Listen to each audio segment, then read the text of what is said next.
So you want to get stronger and increase your reps? Well, you need to learn to irradiate.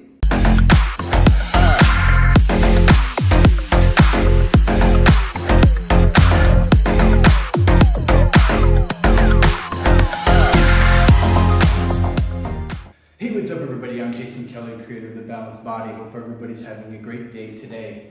Today I'm going to explain what the irradiation principle is. But before I begin, make sure you like and subscribe to the channel so you can receive future notifications based on more techniques, strength, and health.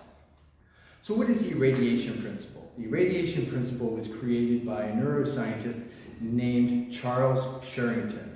It's referred to as Sherrington's law. And so what he discovered was that when you create tension, that tension emits more tension to the neighboring muscles. So for instance, like I always use the grip. If you make a fist here, you can feel the tension here. You can feel your forearm muscles. But if you create a grip where you're driving your fingers into the palm of your hand, you can actually see here my tricep and my shoulders my biceps, triceps, and shoulders start to contract.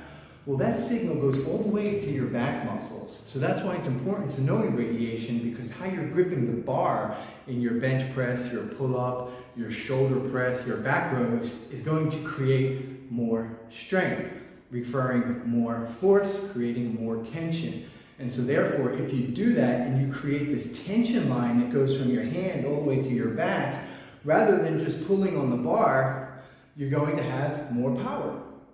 And so that's what Sherrington's law is, and it works, and I'm going to show you how that works by using a number of exercises and coaching you through how to grip and bend the bar. There's another neuroscientist who discovered the same thing. His name was Donald Ebb. And Donald Ebb made similar discoveries.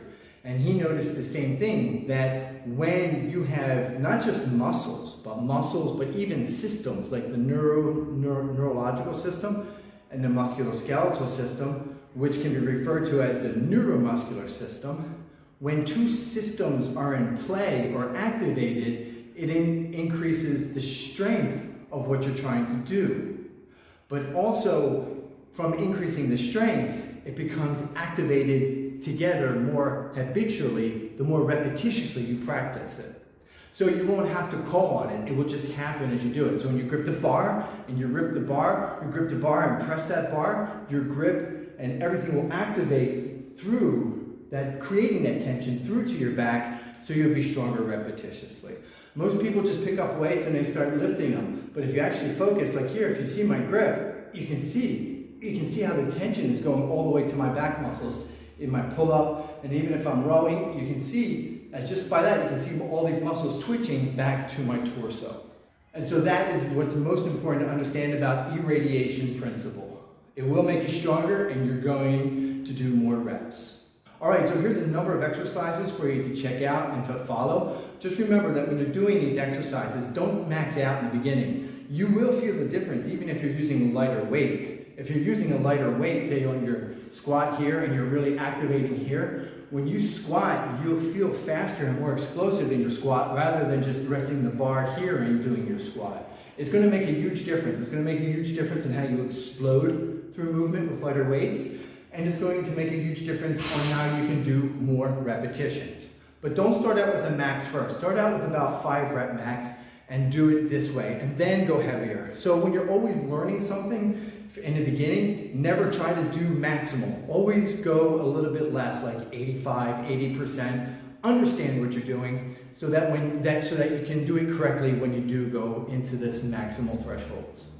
Let's start off with the squat. As you can see here, I'll pull the bar down into my traps, activating my lats. And when I do that, you can see that the mid-back and the abdominals contract right away.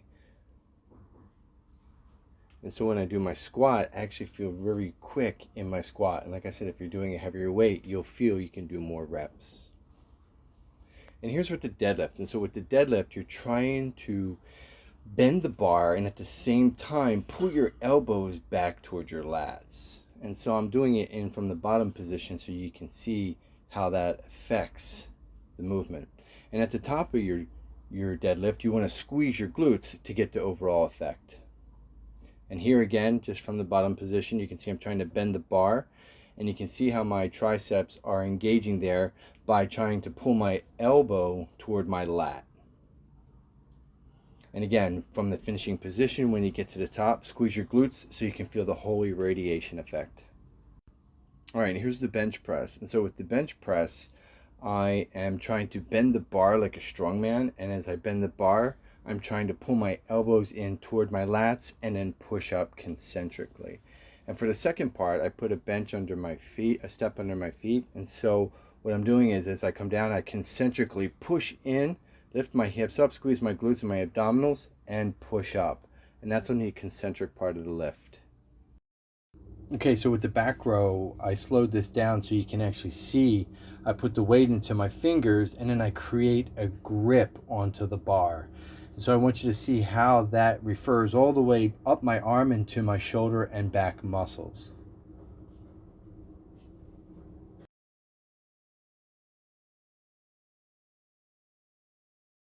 And then here I clinch it just like I did there, and then doing a row. You don't have to make a pause there. You can just clinch and go. Think of it like a bullet, you know, like an explosive. Clinch and pull. I slowed this video down so you can see it too. Here, when I pull my elbows inward, you can see it gives me more strength and height on my pull-up. Whereas I keep my elbows out, I don't get so much height. And so when you pull your elbows inward doing your pull-up, it gives you that irradiation through your shoulders and back muscles that gives you more height and pull.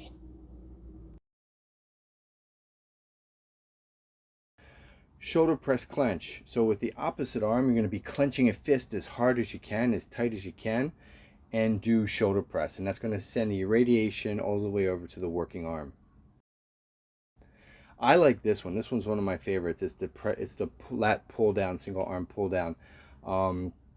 Again, you're pulling that down and you're sending all that irradiation over to the working arm. And this is nice too, because you'll see here, as I enter my last rep, I just pull hard and I can get that last rep out. The shoulder press suitcase hold, again, it's just another variation of clenching that dumbbell and lifting it slightly away from your body. And that irradiation that you're creating, the force there, will go to the working arm of the press. Here with the push-ups, I slowed it down a little bit so you can see it. Corkscrew your hand into the ground, and that's going to activate your lats. It's also going to make your elbow pull toward your back muscles as well. And to really get the whole radiation effect, squeeze your quads and glutes. Hey, thanks for watching, and I hope you enjoyed this video on irradiation principle, and I know it's going to work for you. And make sure you check out this video right here.